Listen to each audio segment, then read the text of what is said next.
Hello friends, नमस्कार। मेरा नाम है doctor Yogita and I welcome you all to your own channel Yogi Astro World. कैसे हैं आप सभी लोग? आई होप सब कुछ अच्छा है, और अगर अभी कुछ अच्छा नहीं भी चल रहा है तो ऑलवेज रिमेंबर ये टेम्पररी फेज है और सब ठीक हो जाएगा। आज हम बात करने वाले हैं शादी में डिले होने के कारण और उसकी कुछ रेमेडीज के बारे में।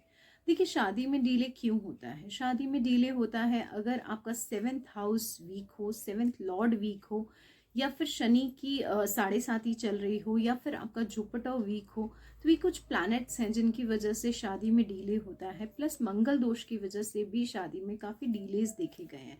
तो ऐसा जो डिलेज होता है, हर एक प्लैनेट अलग अलग टाइप का डिले देता है। फॉर एग्जाम्पल, अगर आपकी कुंडली में जुपिटर अफ्लिक्टेड है, जुपिटर वीक कंडीशन में है, या जुपिटर की जो प्लेसमेंट है वो बहुत अच्छी नहीं है, तो वो आपको फैमिली डिस्प्यूट्स देते हैं और काफ़ी ज़्यादा आपकी शादी में प्रॉब्लम्स लेकर आते हैं। स्पेशली गर्ल्स के मैरिज में वो जुपिटर वीक होने से काफ़ी ज़्यादा इश्यूज आते हैं।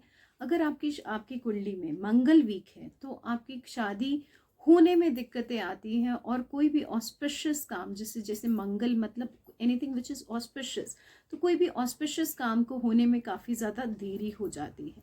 अगर आपकी शादी का घर या सेवेंथ हाउस या seventh lord Rahu Ketu axis में आ रहा है, तो ये भी शादी में काफ़ी ज़्यादा डीलेज और ऑब्स्टिकल्स लेकर आता है। और इसमें क्या होता है कि कभी कभी हमें ऐसा लगता है कि ये वाला रिश्ता तो बस अब पक्का होने ही वाला है, और वो एंड मोमेंट पे वो रिश्ता टूट जाता है या नहीं बन पाती है। वहाँ पर बात, जब वो एंड मोमेंट में कोई भी इश्यूज आते हैं, ऑल ऑफ अ सडन कोई इश्यूज आते हैं, तो वो इश्यूज राहु केतु की वजह से आते हैं। तो आपको राहु केतु की रेमेडीज करनी चाहिए। मैं अभी फिलहाल बता रही हूँ, फिर इसके बाद मैं आपको रेमेडीज भी बताऊंगी, तो आप उन रेमेडीज की को ज़रूर करें ट्राई, जिससे कि आपको काफ़ी ज़्यादा फायदा हो। अगर आपकी शादी में सैटर्न, आपकी कुंडली में सैटर्न की कुछ प्रॉब्लम चल रही है, सैटर्न ये साढ़े साती चल रही है, या फिर सैटर्न आपके सेवेंथ हाउस में प्लेस्ड है, तो चांसेस हैं कि आपके पार्टनर के साथ आपका एज गैप अनकन्वेंशनल होगा, और इसी के साथ ही there are also high chances कि वो अनएक्सपेक्टेडली डिलेज भी लेकर आते हैं।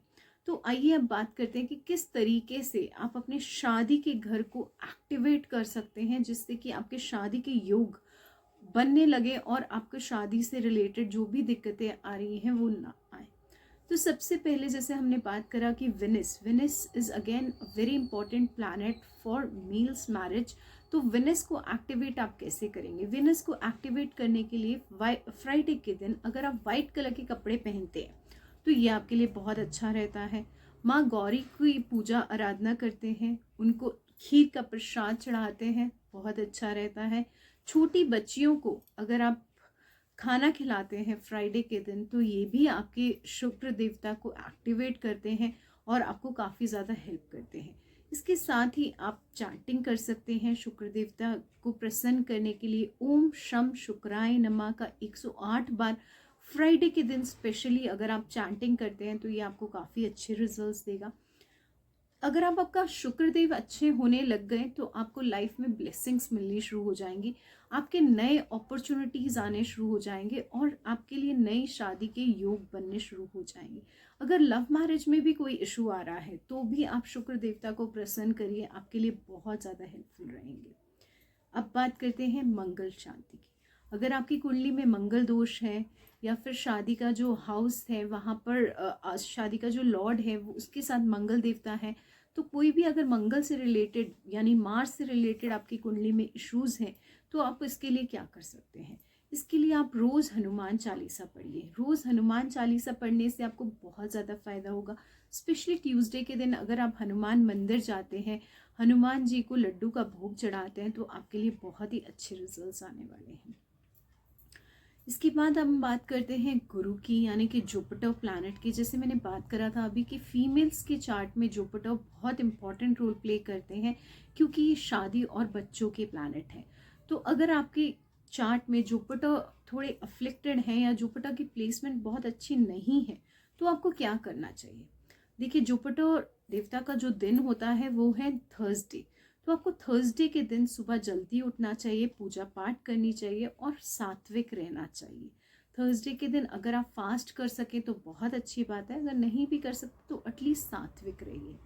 इसके साथ ही थर्सडे के दिन आप केले केले के पौधे की पूजा करिए, केले का दान करिए, पर थर्सडे के दिन केले मत खाइए। थर्सडे के दिन आप गुरु मंत्र को चैंटिंग कर सकते हैं, ओम ग्राम ग्रीम ग्रोम सा गुरवे नमः कि 108 बार अगर आप चैंटिंग करते हैं तो ये भी आपको बहुत ही अच्छे रिजल्ट्स देंगे। तो अभी तक हमने क्या क्या बात करी? अभी तक हमने बात करी कि किस तरीके से आप अपने शुक्र देवता को अच्छा कर सकते हैं, जुपिटर को अच्छा कर सकते हैं, मंगल दोष की शांति कर सकते हैं। अब हम बात करें कि अगर आपकी कुंडली में राहु केतु का कोई नेगेटिव इफेक्ट है, या फिर आपकी शादी राहु केतु एक्सेस में आ रही है, या फिर आपकी कुंडली में कोई भी राहु केतु का इफेक्ट है, तो आप उसे कैसे ठीक करें? देखिए, राहु केतु के लिए अगर आप वेंसडे के दिन यानी कि बुधवार के दिन आप गणेश भगवान जी को धुर्वा घास अर्पित करते हैं तो इससे आपका राहु केतु नेगेटिव इफेक्ट्स कम हो जाते हैं। इसी के साथ ही भगवान शिव की पूजा करने से भी राहु केतु के नेगेटिव इफेक्ट्स कम हो जाते हैं। आप डॉग्स को बिस्किट्स खिला सकते हैं, इससे आपके राहु केतु के नेगेटिव इफेक्ट्स कम हो जाएंगे। बर्ड्स को, चींटियों को अगर आप खाना खिलाते हैं अपने घर से दूर, तो ये भी आपके लिए एक बहुत ही अच्छी रेमेडी होती है, जिससे आपके राहु केतु के इफेक्ट्स कम हो जाते हैं और वो आपकी लाइफ में अनएक्सपेक्टेड ऑब्स्टिकल्स नहीं लेकर आते हैं। इसके साथ अगर आपकी कुंडली में कोई भी दोष है तो आप मुझे मैं आपको डिस्क्रिप्शन में अपना नंबर दे दूंगी, वहाँ पर आप मुझसे अपॉइंटमेंट ले सकते हैं। अपॉइंटमेंट लेने के साथ अगर आप मुझसे पर्सनलाइज्ड बात करना चाहते हैं तो आप मुझसे अपॉइंटमेंट लेके बात करिए, and I will share all the details about your कुंडली कि क्या आपकी कुंडली में चल रहा है अभी और क्या आपके योग बनने वाले हैं। अगर आप हमें से डायरेक्ट बात करते हैं तो उससे हम आपको और ज़्यादा डिटेल्ड रेमेडीज, पर्सनलाइज्ड रेमेडीज भी बता सकते हैं। एक अब बोनस टिप के बारे में बात करते हैं। देखिए, हमेशा ध्यान रखिए कि नॉर्थ ईस्ट डायरेक्शन में आप कभी भी मिरर मत लगाइए। नॉर्थ ईस्ट डायरेक्शन में अगर आप मिरर रख रहे हैं और वो आपके बेडरूम के रिफ्लेक्शन में आ रहा है तो ये एक बहुत नेगेटिव इफेक्ट देगा। तो नॉर्थ ईस्ट डायरेक्शन में आप अगर मिरर है कोई प्रॉब्लम नहीं है, बट मिरर होके आपके बेडरूम का रिफ्लेक्शन आ रहा है तो वो आपके शादी के योग को ब्लॉक कर देता है। तो आप कोशिश करिए कि वहाँ पर, अगर आप शादी वाली एज में हैं तो आप वहाँ पर मिरर ना लगाएं। फ्राइडे के दिन अगर आप फास्टिंग करेंगे तो ये भी आपको बहुत ज़्यादा अच्छे रिजल्ट्स देंगे।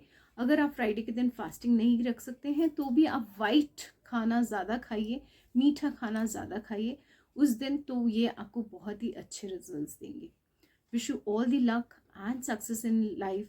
मे God bless, but do not forget to like, share and subscribe my channel. इसके साथ ही बेल आइकन भी आप ज़रूर दबाइए, क्योंकि बेल आइकन से आपको आने वाली वीडियोस के नोटिफिकेशन मिलेंगे, जिससे आप बहुत सारी अपनी लाइफ के प्रॉब्लम्स को अपने आप भी सॉल्व कर सकते हैं। Wish you all the luck. May God bless. नमस्कार।